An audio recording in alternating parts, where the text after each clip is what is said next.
ஓம் சக்தி, ஓம் பராசக்தி. வணக்கம் பக்தர்களே. நம் தமிழ் பண்பாட்டில் தலைமுறை தலைமுறையாக கடைபிடித்து வரும் பல வழிபாட்டு முறைகள் உள்ளன. அவற்றில் மிக எளிமையானதாயினும் மிக உயர்ந்த ஆன்மீக அர்த்தம் கொண்ட ஒரு வழிபாடுதான் மாவிளக்கு வழிபாடு. இன்றைய இந்த காணொளியில் மாவிளக்கு என்றால் என்ன, அதை எப்படி முறையாக செய்வது, ஏன் முன்னோர்கள் இந்த வழிபாட்டை மிகவும் முக்கியமாக கருதினார்கள், இதனால் கிடைக்கும் ஆன்மீக பலன்கள் என்ன, எந்த நாட்களில் மாவிளக்கு ஏற்றுவது சிறப்பு என்பதனை விரிவாக பார்க்கலாம். வானொலியை முழுமையாக பாருங்கள். இறுதியில் சொல்லப்படும் பிரார்த்தனையையும் எங்களுடன் சேர்ந்து சொல்ல மறக்காதீர்கள். மாவிளக்கு என்பது வெறும் அரிசி மாவில் செய்யப்பட்ட ஒரு விளக்கு அல்ல. இது அன்னம், அன்பு, அர்ப்பணிப்பு, பக்தி ஆகிய 4 உயர்ந்த பண்புகளின் அடையாளமாக கருதப்படுகிறது. பச்சரிசி, வெல்லம், நெய் ஆகிய இயற்கையான பொருட்களால் உருவாக்கப்படும் இந்த விளக்கு இறைவனுக்கு நாம் நம்மையே சமர்ப்பிக்கும் ஒரு புனித அடையாளமாகும்.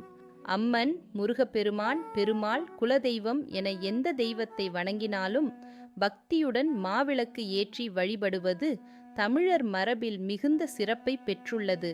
முன்னோர்கள் கூறிய ஒரு அழகான கருத்து உண்டு. விளக்கின் ஒளி வீட்டை பிரகாசமாக்கும், மாவிளக்கின் அருள் வாழ்க்கையை பிரகாசமாக்கும். அதனாலதான் இந்த வழிபாட்டை உடல் தூய்மையோடும் மன தூய்மையோடும் செய்ய வேண்டும் என்று நம் பெரியவர்கள் வலியுறுத்தியுள்ளனர். இப்போது மாவிளக்கு செய்வதற்கு தேவையான பொருட்களை பார்ப்போம். பச்சரிசி 1 கப், வெல்லம் 3/4 கப் பொடித்தது, ஏலக்காய் பொடி 1/4 தேக்கரண்டி விருப்பமிருந்தால், நெய் தேவையான அளவு, பஞ்சுத்திரி 1. இந்த பொருட்கள் அனைத்தும் இயற்கையானவை. ஒவ்வொன்றிற்கும் தனித்தனி ஆன்மீக அர்த்தம் இருப்பதாக நம் சாஸ்திரங்கள் கூறுகின்றன. இப்போது மாவிளக்கு செய்வது எப்படி? முதல் படி அரிசியை தயாரித்தல். முதலில் பச்சரிசியை 1 மணி நேரம் தண்ணீரில் ஊற வையுங்கள். பிறகு தண்ணீரை வடித்து நிழலில் சிறிது நேரம் உலர விடுங்கள். முழுவதுமாக காய்ந்துவிடக் கூடாது. சிறிது அளவு ஈரப்பதம் இருக்கும்போதே அரைத்து நைஸாக சலித்து கொள்ள வேண்டும். இதுவே நல்ல மாவிளக்கிற்கான அடிப்படை. 2ஆம் படி மாவை பிசைதல். அரைத்த அரிசி மாவுடன் பொடித்த வெல்லத்தை சேர்க்கவும். விருப்பம் இருந்தால் சிறிதளவு ஏலக்காய் பொடி சேர்க்கலாம்.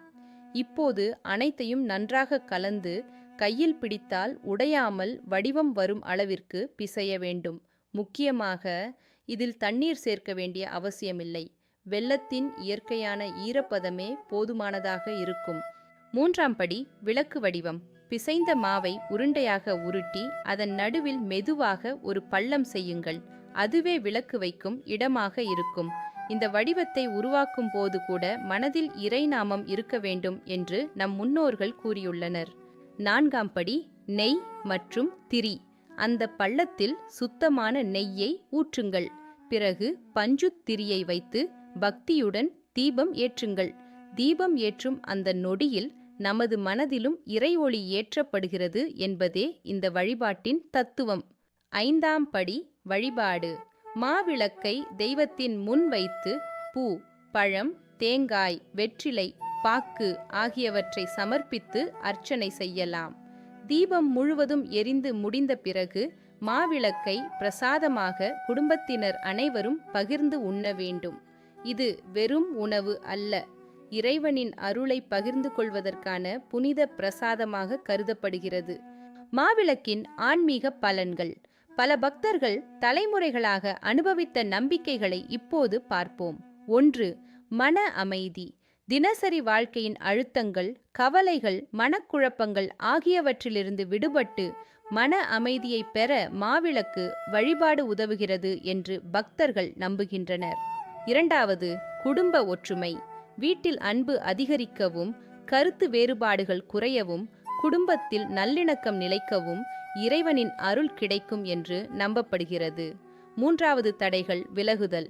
திருமணம், குழந்தை பேறு, கல்வி, வேலை, தொழில், புதிய முயற்சிகள் இவற்றில் உள்ள தடைகள் நீங்க வேண்டும் என்று வேண்டி பலர் மாவிளக்கு ஏற்றி வழிபடுகின்றனர். 4. ஆன்மீக முன்னேற்றம். மாவிளக்கு என்பது வெறும் வேண்டுதல் நிறைவேற்றும் வழிபாடு மட்டுமல்ல, இது மனதை இறைவனிடம் நிலைநிறுத்தும் ஒரு தியான முறையாகவும் விளங்குகிறது. நேர்மறை சிந்தனை அதிகரிக்கிறது, இறை நம்பிக்கை உறுதியாகிறது. 5.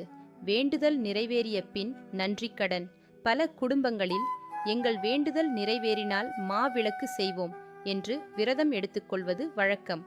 வேண்டுதல் நிறைவேறிய பின் நன்றியுடன் மாவிளக்கு செய்து இறைவனுக்கு நன்றி செலுத்துவது மிகச்சிறந்த பக்தியாக கருதப்படுகிறது. எந்த நாட்களில் மாவிளக்கு செய்வது சிறப்பு? மாவிளக்கு எந்த நாளிலும் செய்யலாம். ஆனால் சில நாட்கள் மிகவும் விசேஷமானவை.